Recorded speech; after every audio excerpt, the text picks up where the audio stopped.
भारत की सियासत में एक बहुत मशहूर कहावत है कि दिल्ली की गद्दी का रास्ता उत्तर प्रदेश से होकर जाता है। मतलब दिल्ली की गद्दी पर बैठना है तो यूपी विधानसभा चुनाव की सियासी जंग जीतो। पुराने जमाने से ही यूपी का सियासत से काफी करीबी रिश्ता रहा है। वैसे मुगलों के वक्त से अगर देखा जाए तो भारत की हुकूमत का कामकाज यूपी से होता था और आजाद भारत में भी यूपी का दबदबा बना रहा है, क्योंकि देश के 8 प्रधानमंत्री इसी राज्य से थे, जैसे जवाहरलाल नेहरू, लाल बहादुर शास्त्री, वीपी सिंह, चंद्रशेखर आजाद, इंदिरा गांधी, राजीव गांधी, चौधरी चरण सिंह और अटल बिहारी वाजपेयी। वैसे देश की सियासी हलचल में भी उत्तर प्रदेश का सबसे बड़ा रोल रहा है, चाहे वो आजादी से पहले की लड़ाई हो या बाबरी मस्जिद राम मंदिर का मसला। और इसीलिए सियासत में यहां के चुनाव, माहौल और जीतने वाली पार्टी की बड़ी अहमियत रहती है। जो भी सियासी पार्टी यूपी में जीत दर्ज करती है वो दिल्ली की गद्दी के करीब पहुंच जाती है, लेकिन उत्तर प्रदेश को जीतना बेहद मुश्किल काम है। 1.25 साल बाद उत्तर प्रदेश के विधानसभा इलेक्शन होने हैं और सियासत अभी से गरमाने लगी है, क्योंकि 2022 के उत्तर प्रदेश चुनाव के लिए दिल्ली और हैदराबाद में राजनीति करने वाली पार्टियां यानी अरविंद केजरीवाल की आम आदमी पार्टी और असदुद्दीन ओवैसी की AIMIM भी चुनावी मैदान में कूद पड़ी है। इससे यूपी की लोकल राजनीति करने वाली पार्टियों की सियासत पर असर पड़ सकता है और सबसे ज्यादा मुश्किलें अखिलेश यादव और मायावती की बढ़ सकती हैं, ऐसा कहा जा रहा है। आपको बता दूं, 15 नवंबर 2020 को दिल्ली के चीफ मिनिस्टर अरविंद केजरीवाल ने आम आदमी पार्टी के उत्तर प्रदेश में 2022 के चुनाव लड़ने का ऐलान किया था और 16 नवंबर 2020 को AIMIM के सांसद असदुद्दीन ओवैसी यूपी के मैदान में आ गए हैं। हालांकि वो पहले ही उत्तर प्रदेश में चुनाव लड़ने का ऐलान कर चुके थे।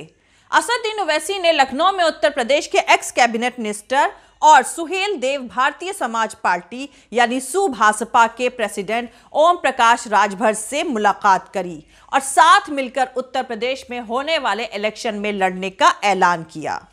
अब आपको बता दूं कि ओम प्रकाश राजभर वही नेता हैं जिन्होंने 2017 में योगी सरकार बनने के कुछ ही महीने बाद उसी सरकार में मंत्री रहते हुए बीजेपी की योगी सरकार के खिलाफ मोर्चा खोल दिया था और 2 साल तक भाजपा से चली जबरदस्त तनातनी के बाद राजभर ने 2019 के लोकसभा इलेक्शन से पहले अपना रास्ता अलग करते हुए बीजेपी के खिलाफ लगभग 40 सीटों पर अपनी पार्टी के उम्मीदवार उतार दिए थे। ओम प्रकाश राजभर बीजेपी से इतने ज्यादा नाराज थे कि उन्होंने प्रधानमंत्री नरेंद्र मोदी और उस वक्त के होम मिनिस्टर राजनाथ सिंह के खिलाफ भी अपने उम्मीदवार खड़े कर दिए थे। उत्तर प्रदेश में 2017 के विधानसभा चुनावों में बीजेपी से गठबंधन करने वाली ओम प्रकाश राजभर की पार्टी के 4 विधायक जीते थे और योगी मंत्रिमंडल में ओम प्रकाश राजभर कैबिनेट मिनिस्टर थे। उसके बावजूद राजभर की नाराजगी दूर करने के लिए योगी सरकार ने उनकी पार्टी के 8 लोगों को मंत्री पद का दर्जा देते हुए डिफरेंट कमीशन, काउंसिल्स और निगमों में एडजस्ट किया था। इसमें ओम प्रकाश राजभर के बेटे राणा अजीत सिंह भी शामिल थे, लेकिन फिर भी राजभर ने बीजेपी का साथ छोड़ दिया था। राजभर उत्तर प्रदेश में बैकवर्ड यानी अति पिछड़ों की राजनीति करने के लिए जाने जाते हैं।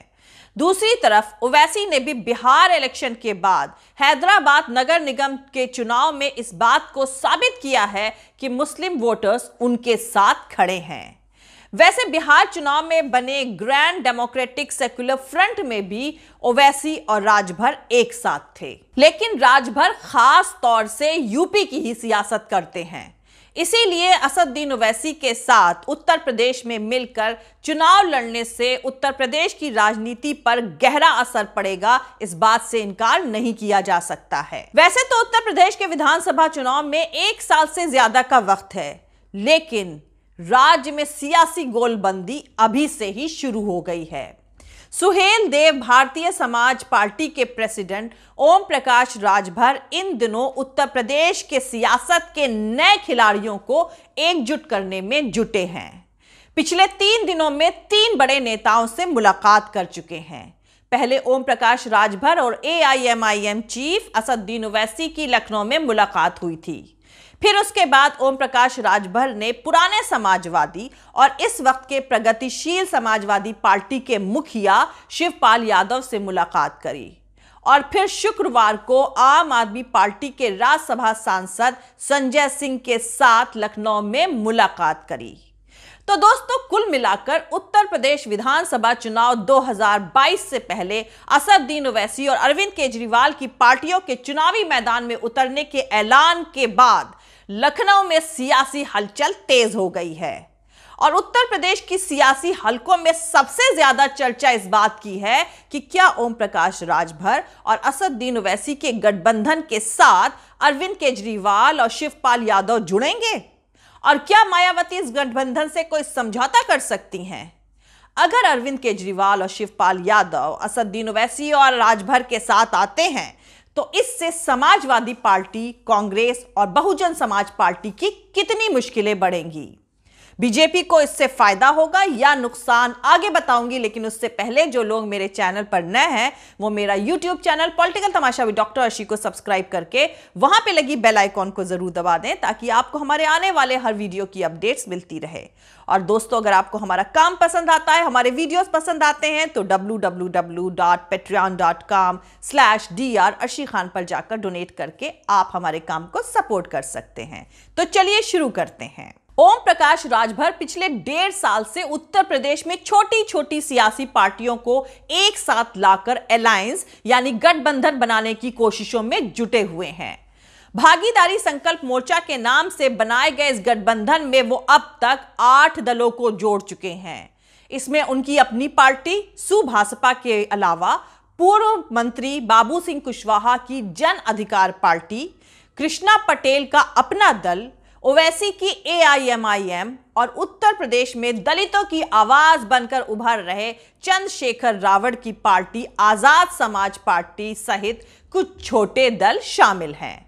आम आदमी पार्टी और समाजवादी पार्टी में कैबिनेट मिनिस्टर रह चुके शिवपाल यादव की प्रगतिशील समाजवादी पार्टी लोहिया को भी भागीदारी संकल्प मोर्चे से जोड़ने की तैयारी जोरों पर है। इसी के चलते ओम प्रकाश राजभर ने शिवपाल सिंह यादव से मुलाकात करी थी। दोनों नेताओं के बीच करीब 1 घंटे बातचीत चली।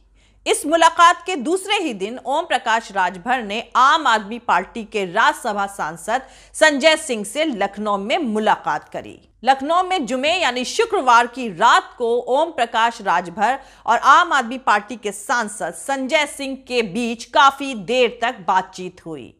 हालांकि दोनों नेताओं ने इस मुलाकात को लेकर कोई बयान जारी नहीं किया है। वैसे ओम प्रकाश राजभर बैकवर्ड के साथ साथ दलितों और मुसलमानों के हकों की लड़ाई लड़ने का दम अपने तमाम चुनावी रैलियों और इंटरव्यू में करते रहते हैं। मुसलमानों की आबादी उत्तर प्रदेश में तकरीबन 17 से 18% है। अब उत्तर प्रदेश के मुसलमानों को महसूस हो रहा है कि उनको एक ऐसा सियासी रहनुमा चाहिए जो उनके हकों की लड़ाई को मजबूती से लड़ सके। असदुद्दीन ओवैसी ने लंदन में बैरिस्टर की पढ़ाई करी है। संसद से लेकर सड़कों तक उन्होंने मुसलमानों के मसले पर किसी भी दूसरे सेक्युलर या मुस्लिम नेता के मुकाबले ज्यादा मजबूती से आवाज उठाई है। 3 तलाक, CAA, NRC, राम मंदिर पर सुप्रीम कोर्ट का फैसला, धारा 370 जैसे मुसलमानों से जुड़े मसलों पर ओवैसी ने ताकत के साथ आवाज बुलंद करी है। ओवैसी और राजभर के साथ आने से उत्तर प्रदेश की राजनीति में सबसे ज्यादा मुश्किल मायावती और अखिलेश यादव को ही होगी। ओवैसी मुस्लिम वोटों में सेंधमारी करेंगे तो राजभर बैकवर्ड यानी अति पिछड़ा वर्ग के वोटों पर असर डाल सकते हैं। उत्तर प्रदेश में पिछड़ों की आबादी 40% है। इस आबादी में ताकतवर माने जाने वाली पश्चिमी उत्तर प्रदेश की जाट, गुर्जर और पूरे उत्तर प्रदेश में फैली यादव कुर्मी आबादी को छोड़ दें तो ओम प्रकाश राजभर पूर्वांचल के इलाके में बिंद, निषाद, मल्ला, कश्यप, कुम्हार, राजभर, प्रजापति, मांझी, पाल, कुशवाहा वगैरह अति पिछड़ी जातियों के वोटों को अपने पाले में कर सकते हैं। दूसरी तरफ मायावती पर बीजेपी को लेकर जहां बहुत ज्यादा सॉफ्ट रहने और मुसलमानों से जुड़े मसलों पर चुप्पी बनाए रखने का इल्जाम लगता है, वहीं अखिलेश यादव और समाजवादी पार्टी भी मुसलमानों से जुड़े मसलों पर खुलकर बोलते हुए नहीं दिखाई देती है। ऐसे हालात में ओवैसी उत्तर प्रदेश में मुस्लिम हकों की लड़ाई लड़कर अपना जनाधार तो बढ़ाएंगे ही, मायावती अखिलेश के साथ साथ कांग्रेसी की सियासी जमीन को भी कमजोर करने का काम करेंगे। वैसे भी बिहार में ओवैसी के परफॉर्मेंस के बाद सेक्युलर राजनीति करने वाली पार्टियां कांग्रेस, बीएसपी और एसपी को परेशानी होने लगी थी, क्योंकि इन दलों में मुस्लिम वोटों को लेकर जोरदार खींचातानी होती रहती है और ओवैसी इन पार्टियों पर इसे लेकर लगातार हमला करते रहते हैं। ओवैसी और ओम प्रकाश राजभर की कोशिश अति पिछड़ों, दलितों और मुसलमानों को एक साथ लाने की है।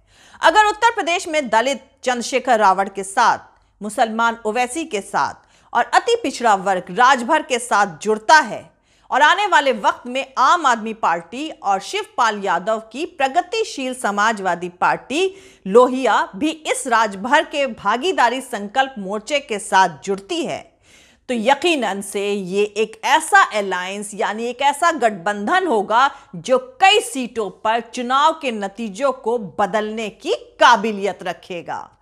जय हिंद, सत्यमेव जयते, अल्लाह हाफिज। दोस्तों, हमारा पूरा वीडियो और दूसरे और वीडियोस देखने के लिए हमारा YouTube channel political Tamasha with doctor Arshi को सब्सक्राइब करके वहां पे लगी बेल आइकॉन को जरूर दबा दें, ताकि आपको हमारे आने वाले हर वीडियो की अपडेट्स मिलती रहे। और दोस्तों, अगर आपको हमारा काम पसंद आता है, हमारे वीडियोस पसंद आते हैं, तो www.patreon.com/dr अर्शी खान पर जाकर डोनेट करके आप हमारे काम को सपोर्ट कर सकते हैं। दोस्तों, अगर आपको हमारा वीडियो पसंद आता है तो लाइक और शेयर करना हरगिज नहीं भूलें। आप हमें फॉलो भी कर सकते हैं हमारे ट्विटर, इंस्टाग्राम और फेसबुक पेज पर। मेरा ट्विटर हैंडल है @arshi_aziz Khan। Thank you. मिलते हैं अगले वीडियो में।